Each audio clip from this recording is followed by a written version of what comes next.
लोकनायक जयप्रकाश नारायण और डॉक्टर राम मनोहर लोहिया भारत के दो ऐसे नेता हैं दोस्तों, जिनकी राजनीति विचारधारा से कभी डिगी ही नहीं। अब आप सोचेंगे मैं इनके बारे में क्यों बता रही हूँ, क्योंकि दोनों ने सत्ता के लिए सिद्धांतों से कभी समझौता नहीं किया। आप इस वीडियो को अंत तक देखिए। भाषणों से नहीं, आचरण से राजनीति में उदाहरण पेश किया इन लोगों ने।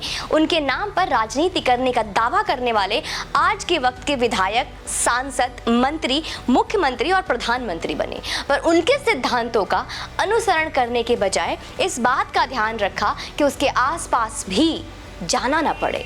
आज के जो नेता जेपी और लोहिया के नाम की दुहाई देते हैं, उनमें से कोई अपवाद स्वरूप भी उनके रास्ते पर भी नहीं चला। मंगलवार को जेपी जी की जन्म जयंती के अवसर पर केंद्रीय गृह मंत्री अमित शाह और उत्तर प्रदेश के मुख्यमंत्री योगी आदित्यनाथ, जिनके लॉ एंड ऑर्डर की वजह से मैं उनको नेता मानती हूँ कि वास्तविक में नेता ऐसा होना चाहिए, उनके गांव सिताब दियारा में थे। उनकी प्रतिमा के अनावरण सहित दूसरे कार्यक्रम थे। अपने को जेपी का अनुयायी बताने वाले नेता बिल्कुल नदारद थे। समय का चक्र देखिए कि जेपी ने जिनको बढ़ाया वो उनसे दूर हो गए। जेपी से दूर रही भाजपा आज उनके सिद्धांतों और आदर्शों के कितने करीब है। 1974 के आंदोलन के समय वाम दलों ने जयप्रकाश नारायण से कहा था कि यदि जनसंघ और आरएसएस इस आंदोलन में रहेगा तो हम नहीं रहेंगे। जेपी का जवाब था कि वो तो है, आप अपने बारे में सोच लीजिए। जेपी से संघ परिवार का संपर्क संबंध उसी दौर में बना और प्रगाढ़ हुआ। जेपी और डॉक्टर लोहिया दोनों ही जातिवाद के खिलाफ थे। आप कहेंगे सुमन जी, आज के वक्त में जातिवाद और राजनीति को अलग कैसे करते हैं, लेकिन हाँ, लोहिया मानते थे कि भारत की गुलामी के लिए जाति प्रथा ही जिम्मेदार थी।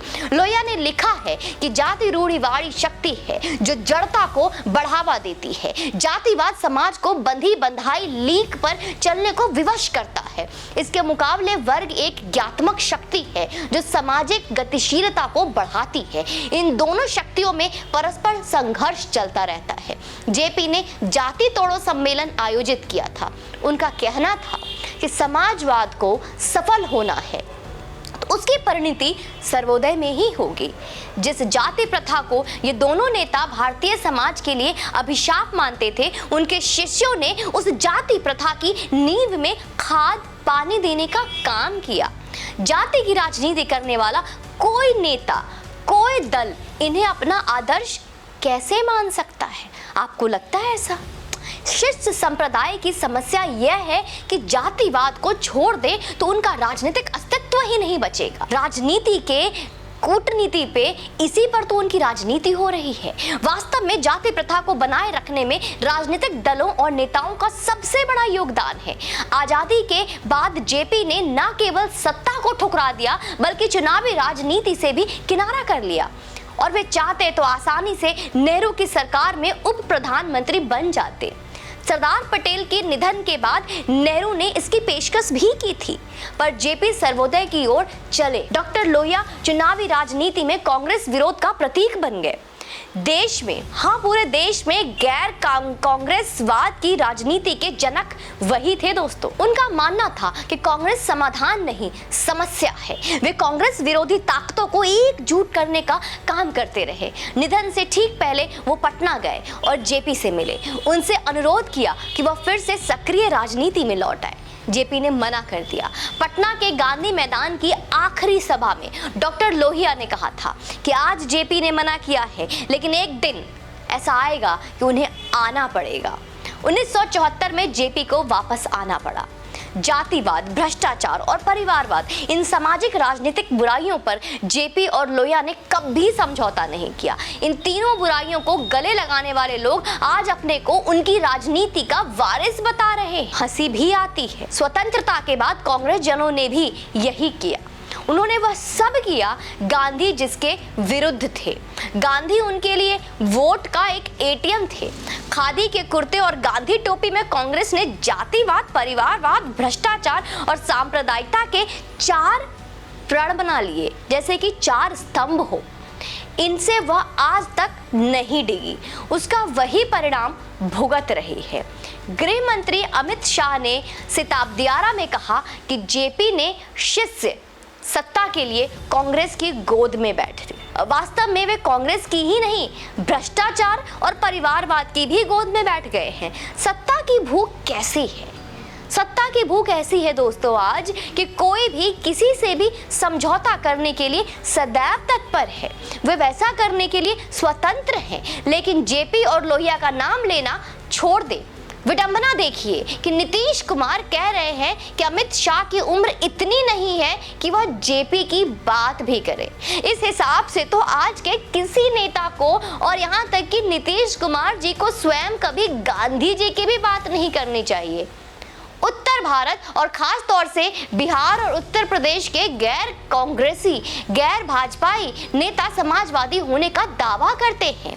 लालू यादव, शरद यादव और नीतीश कुमार जैसे नेताओं को यदि समाजवादी माना जाए तो समाजवाद विरोध किसे माना जाए? क्या यह कहा जा सकता है कि अखिलेश यादव और तेजस्वी यादव का समाजवाद से कोई नाता है? क्या आप ऐसा कह सकते हैं? कभी आप ऐसा विचार कर सकते हैं? नव समाजवादियों और उनकी पालकी उठाने वालों से यदि पूछ लिया जाए कि लोहिया के चौखंबा राज का सिद्धांत क्या था, तो मुझे यह भी नहीं लगता कि कोई ढंग से बता भी पाएगा।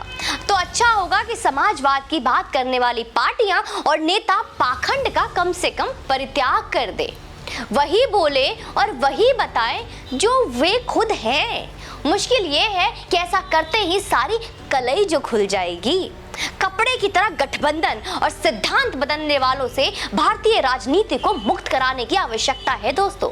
गांधी के नाम पर लोगों ने कांग्रेस पर विश्वास करना छोड़ दिया। जेपी और लोहिया के शिष्यों की मंडली का जल्द ही यही हश्र होने वाला है। आप लोगों को हमेशा बेवकूफ नहीं बना सकते। जनता कथनी और करनी का अंतर समझती है। जनता जागरूक है। वह इसलिए चुप नहीं है कि समझती नहीं, वह चुप रहकर कुछ समय तक सुधरने का मौका देती है। कभी कभी हम यह अवधि कुछ लंबा खींचते हैं, जिससे इन नेताओं की गलतफहमी जो है कि लोग समझ नहीं रहे, ये गलतफहमी दूर हो। लोग समझ चुके हैं। बहुत जल्द ही वो क्या समझे हैं, अब इन नेताओं को समझाने का वक्त आ गया है। जातियों की राजनीति करने वाले लोहिया का नाम लेते हैं, जेपी का नाम लेते हैं, तो लगता है कि क्या नौटंकी है यार। आप ऐसे लोग आते कहां से हैं? सपा चुनाव के लिए अपने उम्मीदवार को चुनते समय केवल एक ही योग्यता पर ध्यान देती है कि वह उम्मीदवार किस धर्म और किस जाति का है। जब भी उन्हें लगता है कि उनकी पार्टी हाशिए पर जा रही है तो वह इसी फांसे को फेंक देती है। समाजवाद का नाम लेकर पारिवारिक राजनीति करने वाले, हमारे समाज को बांटने वाले, जातियों में हमें टुकड़े टुकड़ों में बांटने वाले, समाजवाद का नाम लेकर वंचितों को एक बड़े वर्ग के दशकों से मूर्ख बनाते आने वाले झूठे मक्कारों का झूठा समाजवाद अब नाली के जमे पानी की तरफ महकने लगा है। हम हिंदुओं को जातियों में बांटकर कमजोर करने वाले पहले लोग टोकेंगे इन्हें, फिर दूर होंगे और आखिर में अब वक्त आ गया है कि नाली को ढक दिया जाए। तो क्या आप तैयार हैं इस महकती बदबूदार नाली को हमेशा हमेशा के लिए हम हिंदुओं को कमजोर कर जातियों में हमें टुकड़ों टुकड़ों में बांटने वाले के ढकने के लिए? ऐसे पार्टियों को हमेशा के लिए अपने देश से उखाड़ फेंकने के लिए? अगर हाँ तो आप मुझे कमेंट सेक्शन में अपना ओपिनियन जरूर दीजिएगा। वीडियो को अवश्य शेयर कीजिए, क्योंकि हमारे सनातनी बंधुओं के पास ऐसे संदेश जाना आवश्यक है। जय हिंद, वंदे मातरम।